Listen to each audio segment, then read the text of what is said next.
La Crosse Local is proud to be a sponsor of the La Crosse Winter Roots Festival, taking place Saturday, February 12th. We invite you to celebrate music, cuisine, artists, makers, brewers, and distillers in the new La Crosse Center Riverside Ballroom. Musical entertainment includes Dan Sobronic, Reed Grimm, Tug, The Remainders, Greg Hall and the Wrecking Ball, and the Trippin' Billies, the nation's most renowned Dave Matthews tribute band.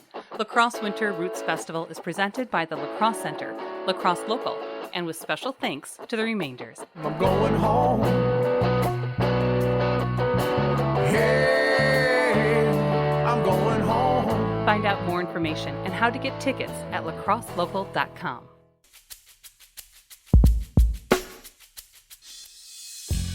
Dylan Hilliker is the new executive director of Midwest Music Fest.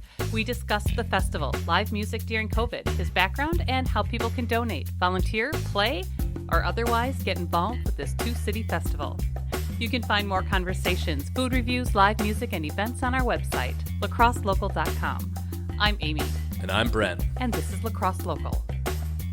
Dylan Hilliker. I was born in Chapel Hill, but raised in Rochester, Minnesota. And I got started with music administration through starting a festival when I was in high school called Rochester in Rochester, Minnesota. So there wasn't a lot of places to play as like a young musician in Rochester. So we kind of had to, create it by ourselves. And I was fortunate enough to have a couple of bands that were coming up around the same age range as me. And so we started that festival, and it grew into something that was completely local to, having bands come from Michigan, Chicago, Minneapolis, Iowa, all over the place. And so the last year we did it was the year that the pandemic hit. So we shifted all to a live stream.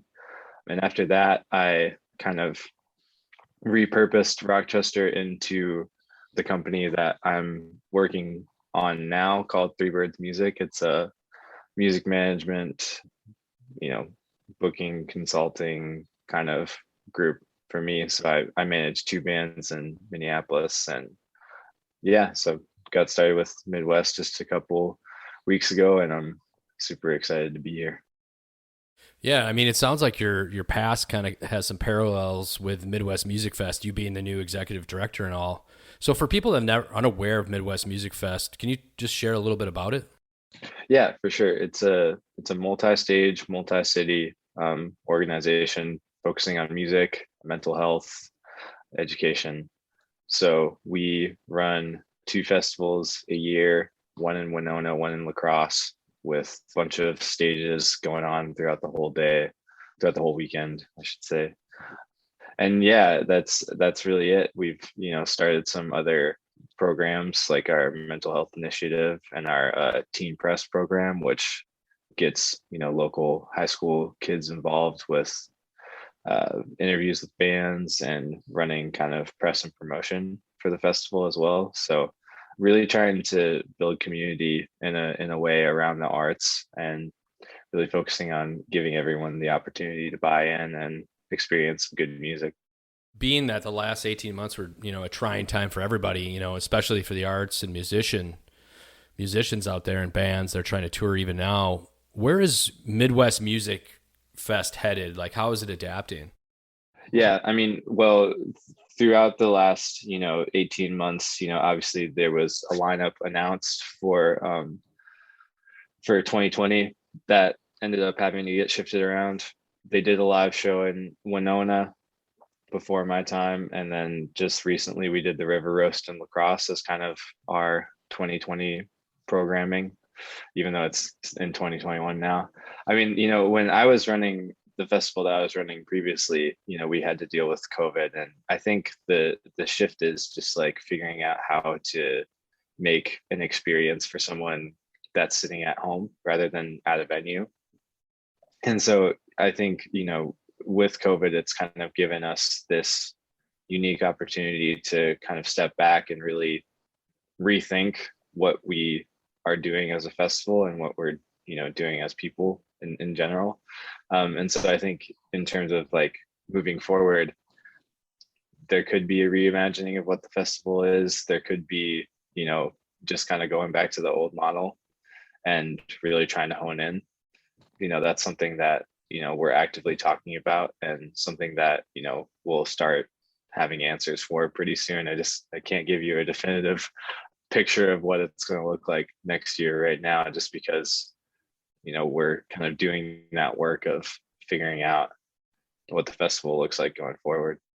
I know this is kind of a reflection time and a kind of a transitional period for individuals and festivals and musicians. What have you learned about yourself when dealing with creativity, festival planning, and COVID? Yeah, I definitely think I've learned how to adapt more so than I ever have in my life. I'm definitely a person who is very like rigid, and if I have a plan, I'm sticking to it. But sometimes that's just not how life works.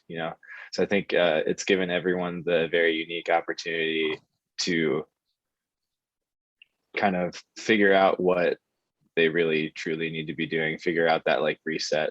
There's like, things in my life that I thought I was going to be doing pre-COVID that I would never have done post-COVID, so like I think it's just all a time of, like you said, reflection, and of just like growth and figuring out how we really like bring people together, even when we're apart. I think Midwest did a great job this year with some of the virtual sessions, with some of the spread out outdoor shows. I think, moving forward, hopefully we're able to get back to that in-person packed crowd format. But as of right now, we just have to keep planning for what's happening right now. So I think just really the staying present has been the most important part for me to learn, for sure. So you kind of, referenced some things up in the air, but is there anything that you could share about the festival you're excited about? Kind of like what's next, or is there anything that is in the oven? Yeah, I think there's the board members that we have are really great. I've really enjoyed like getting to know all of them. I think there's a lot of ambition, and there's a lot of like dreaming happening right now. And I think you'll probably see, hopefully we get some even bigger acts this year coming back and really start to make the festival into kind of what that first vision was, kind of like the Midwest South by Southwest, so having an event where artists and industry people from around the Midwest can connect and really just like build community in that way. And my ideal scenario would be, a band comes in, they get the eyes of venue promoters from across the Midwest, maybe industry people that have offices out in like Chicago or Minneapolis, and give them the opportunity to be like, hey, we're a really good band. Now we have all these connections in Minneapolis, Chicago, Milwaukee, anywhere around the Midwest, so we can go and play a show whenever, or we can start to get connected in like this. So really, I've always been in this for the emerging artists, the up and coming artists. And obviously, Minnesota and Wisconsin music, I've grown up with. My dad's side is from Wisconsin. I've lived in Minnesota for pretty much my whole life. So really passionate about the art that's being made here, because I think it often goes unnoticed. When I've been out to places on the East Coast and the West Coast, and I'm talking about these bands, people are like, oh, I've never heard of them, but these guys are really good, So like, I think it's just about continuing that education and continuing that growth mindset going forward.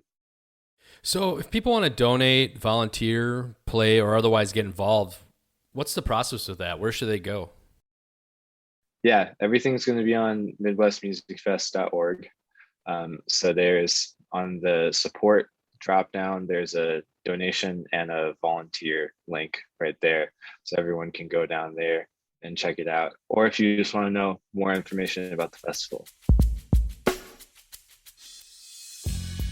La Crosse Local Podcast is a production of River Travel Media. Do you have an interview idea you'd like to share with us? Message us on Facebook at La Crosse Local. Find out more about us at lacrosselocal.com, and you can subscribe to the La Crosse Local Podcast on your favorite podcast app. If you like us, rate us 5 stars. We appreciate it.